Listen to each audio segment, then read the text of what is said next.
Okay, it is another gorgeous morning in Curaçao. Our original plan was to do 3 nights in Santa Cruz and 3 nights in Santa Marta, and then head back and spend a couple days in Spanish waters so we could check out and head back to Bonaire. Heading back to Bonaire is not the easiest thing to do, especially if you're on a timeline, because we're like beating straight up wind, so we're really keeping our eyes out for a weather window where there's like not much wind at all, and it looks like we have that at the end of the week.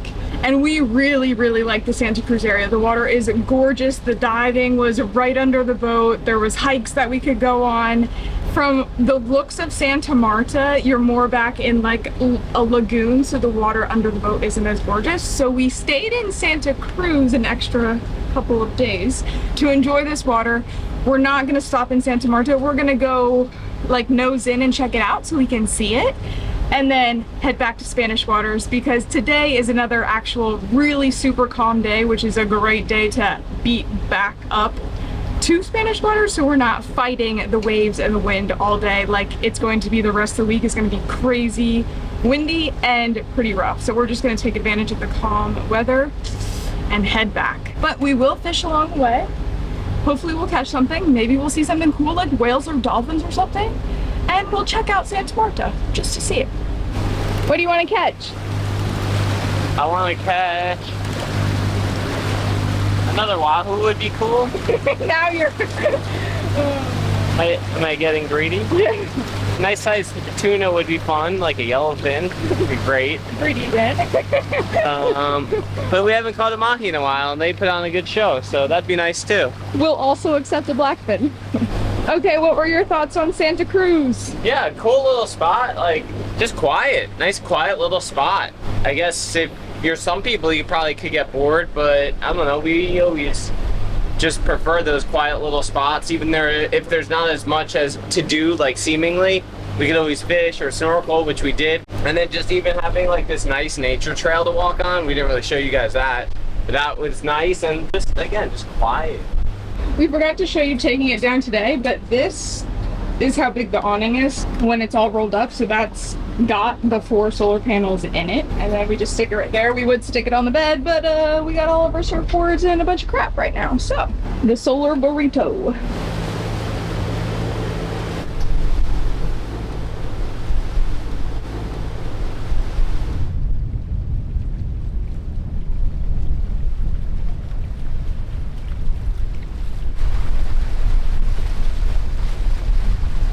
It seems like such a cool little spot. Again, like just nice quiet area, no one really around. Really protected in here. We have this really narrow, kind of shallow entrance that blocks any seas from getting in here. So it just seems like a really cool place, and we could stop and stay a few days, but the wind is supposed to pick up and the seas as well, so we just don't want to be like motoring or trying to sail into, you know, 7-foot head seas getting back up that way, and we kind of have to get back up that way in the next few days anyway. Would be a cool place to anchor for sure, but we'll take the good weather while we have it and get where we have back to where we have to go. Yeah, so in here in Santa Marta, it's super protected, but you still get a nice breeze, and the elevation around here, you have more like mountainous areas than Santa Cruz, and there's definitely some hiking trails back here, so the hikes are probably really cool. The water is not as clear as Santa Cruz, but yeah, they each have their own little special thing. I wish we could stay. Another time, another time. Does that make you nervous? If it wasn't as clear, it's a little bit shallow, especially on the edges, and it's very narrow, but it's really clear, so it's really easy to see where there's deep water, where there's rocks and everything, so that's fine.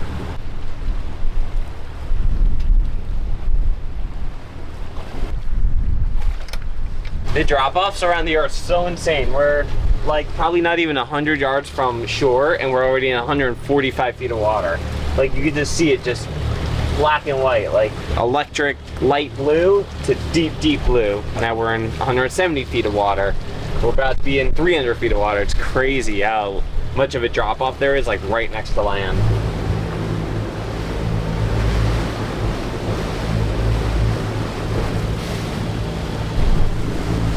If this is how rough it is today, are you glad we didn't wait? Oh yeah, I mean, it's not too bad today, but it's supposed to be like the calmest day in a long while. The wind's supposed to pick up like double tomorrow, so it's gonna be nasty.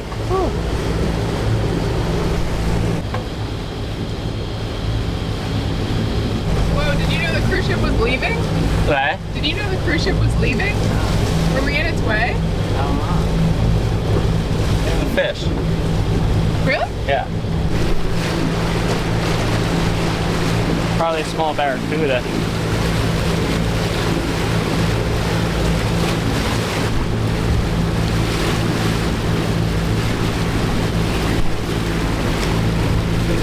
Just the stuff.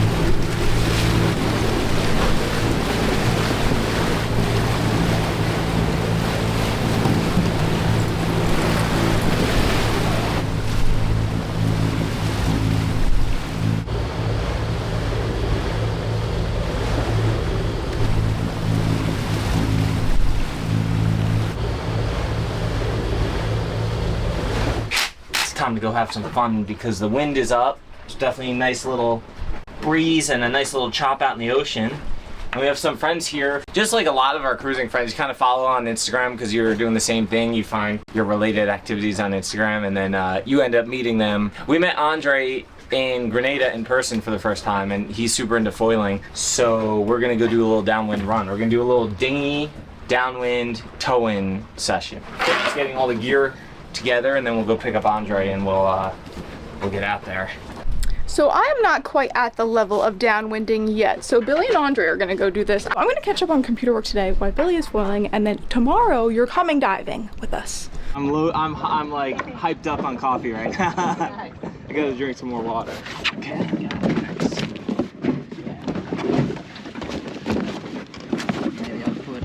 All right, man.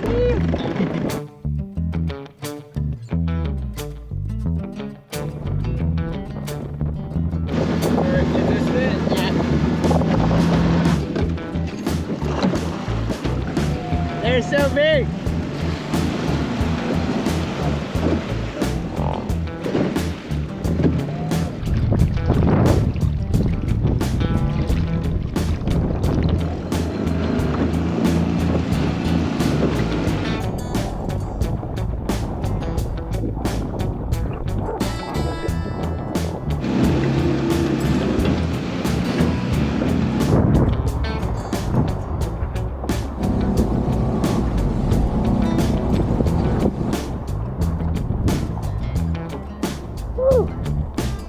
Oh yeah.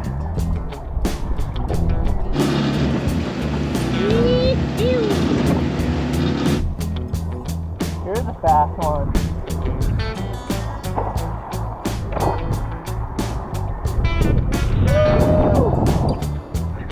There's Curaçao. There's Andre behind me. Woo-hoo-hoo-hoo! Going so fast.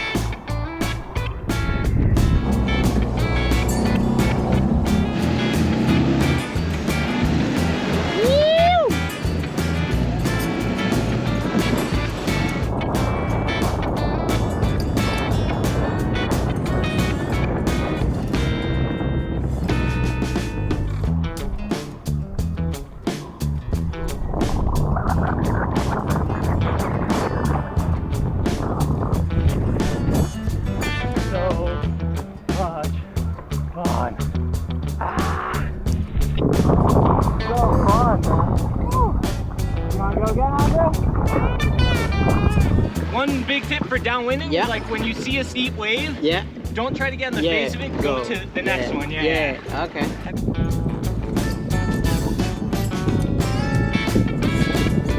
Andre's been foiling a while now, and he's really good at wing foiling and even dock starting and pumping, which is actually pretty difficult and takes a lot of practice to get good at. But this is Andre's first time downwind foiling and riding real ocean bumps, which is a whole different discipline.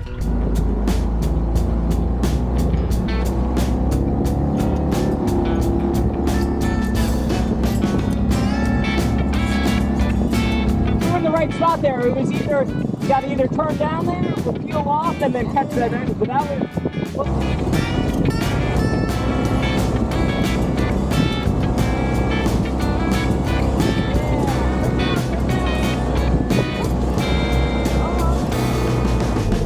For Andre to be able to start catching these swells and getting some rides his first time downwinding is pretty impressive.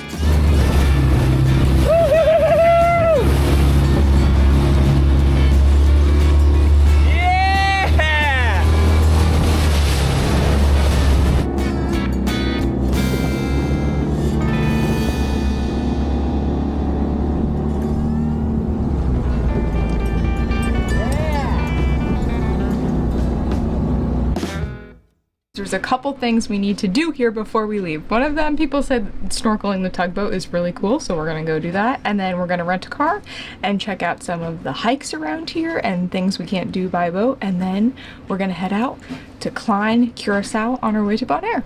So let's do it.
The tugboat actually ended up being really cool. At first I thought it was going to be like a total like tourist trap because there was a million people there and a dive shop and a restaurant and like so many people in the water. The area is so big that everyone was really spread out and it was so pretty down there. So that item is checked off and now we have our car.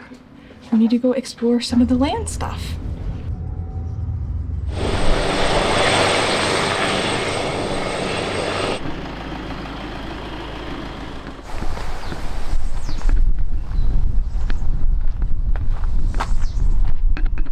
Sierra booked a tour for us to see some of the famous Hato caves on Curaçao. Before our tour actually began, we took a short walk on their Indian trail to check out some of the local flora and fauna and even to see some of the ancient Indian carvings.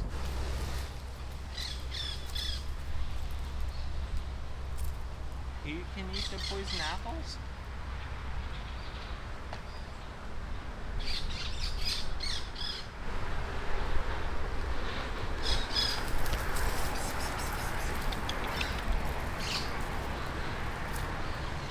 When our tour began, we were told that we were only allowed to film in certain sections of the caves, so that pictures and videos don't spoil the experience of people actually going and seeing the beautiful caves for themselves in person. Curaçao was formed millions of years ago by volcanic activity and the shifting of tectonic plates, which pushed ancient coral reefs above sea level to create its rugged terrain. Over time, rain and seawater eroded the limestone, carving intricate cave systems like Hato caves. These caves, nestled in the island's northern region, are a fascinating natural wonder with stalactites, stalagmites, and even ancient petroglyphs, left by the indigenous Arawak people. The caves also served as a hiding place for escaped enslaved people during colonial times, adding a layer of historical significance to their beauty.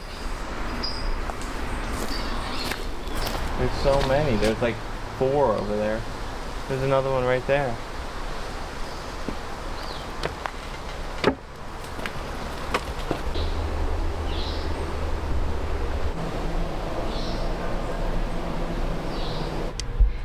Whoa.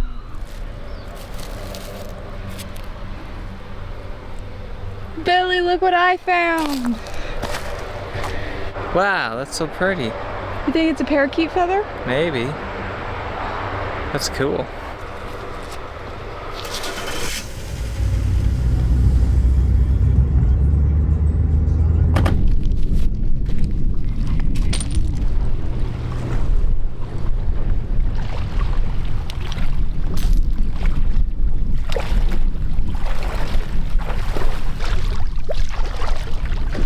Oh my gosh, I'm baffled on the reviews of these places. This also had terrible reviews because of that.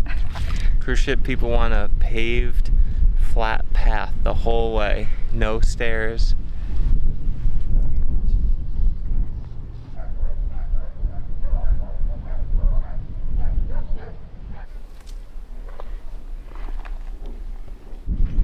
We just spotted our first set of flamingos. They're really far away, so we have quite a bit to go, but they are so bright.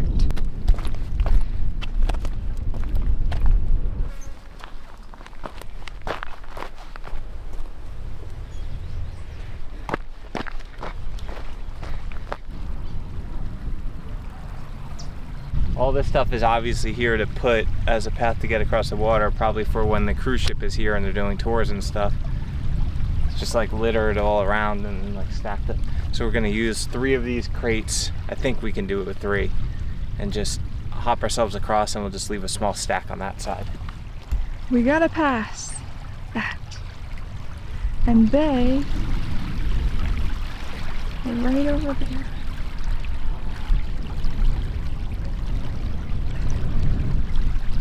I would just take my shoes off and walk, but now we're tucked back in this estuary. It's all muddy. Water looks nasty and muddy. This is gonna take a while. Maybe they need to be. Try to stay on the edges. It's really not even. All right, now you got to step on this one and hand that one to me. Now step on this and step on the corners.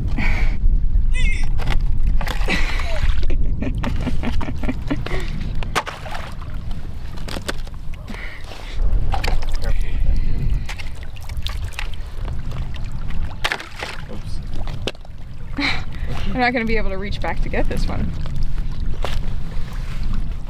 Aren't your shoes waterproof? I don't know.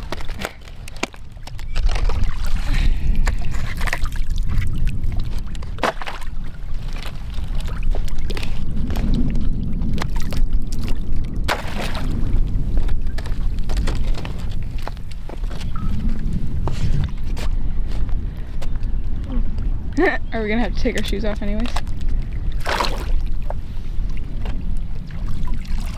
Now I think you're meant to hop from rock to rock to rock. That's going to be really sketchy too.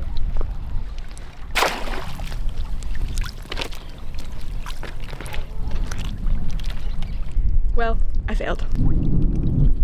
My shoes are wet, so just gonna step in. So much for that. Should I go put these back on the other side then? We made it! Not even halfway. It almost worked.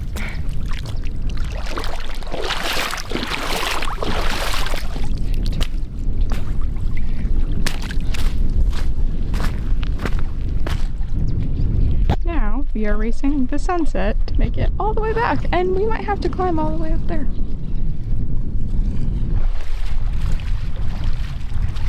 You know what they call that? Walk of shame. Yeah.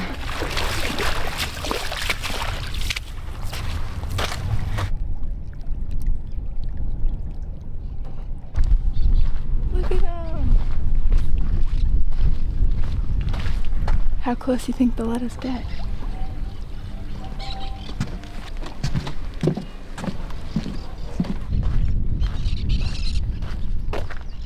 Egret.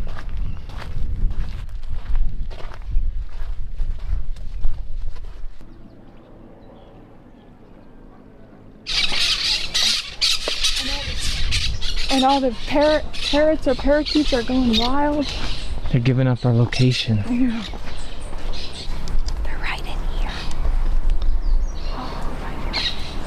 They're trying to step on any branches.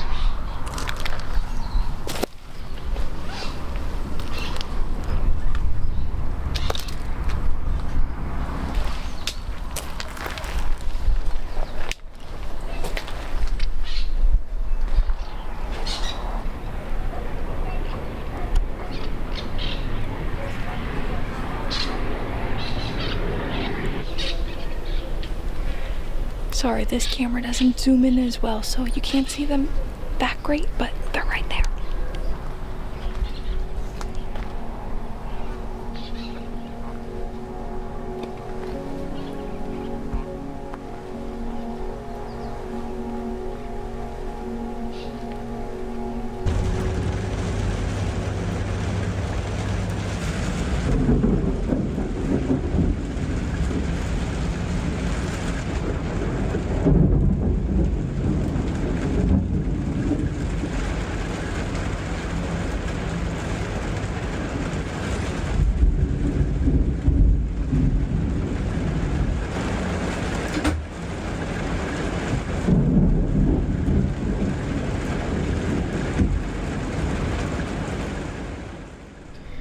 Craziness. At like 1:30 in the morning last night, a wild storm came through and we had our shade solar panel awning up, so we were scrambling in the dark in the middle of the night to get it down before it got ripped off, and there was lightning everywhere.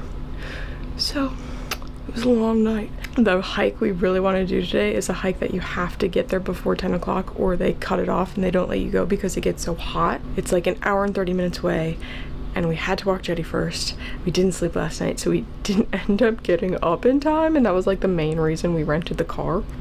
So a little bummed about that. Maybe we can try to go super early tomorrow before we return it and before we leave, but I don't know. A little bummed, but very grateful that our solar panels didn't get ripped off and the awning didn't get ripped off, and we were able to get it in time because that would have stunk. We were determined to still get some steps in, so we went on a mission to find and learn more about the colorful murals of Curaçao. Rooted in African, European, and Caribbean influences, these murals tell stories of local traditions, history, and daily life. They began as community efforts to revitalize neighborhoods and honor the island's identity. Today, they're symbols of pride, unity, and creativity, drawing visitors while preserving the island's vibrant culture. Many murals highlight Curaçao's natural beauty, folklore, and historical figures like, drumroll please, Tula. Tula was an enslaved African and a key figure in Curaçao's history as leader of the 1795 slave revolt against Dutch colonial rule. Driven by a desire for freedom and inspired by revolutionary movements in Haiti and elsewhere, Tula rallied fellow enslaved people in a fight for justice and equality. Though the rebellion was ultimately suppressed, Tula's bravery and vision made him a symbol of resistance and liberation. Today, he is honored as a national hero in Curaçao, with monuments and stories preserving his legacy of courage and the pursuit to freedom. We may have missed out on the most difficult hike of the island, but we learned a lot and still got to move our bodies, and now it's time to stock up on groceries, check out, and prep the boat for our next destination. Join us next week as we are absolutely blown away by the island of Bonaire. 1, 2, 3.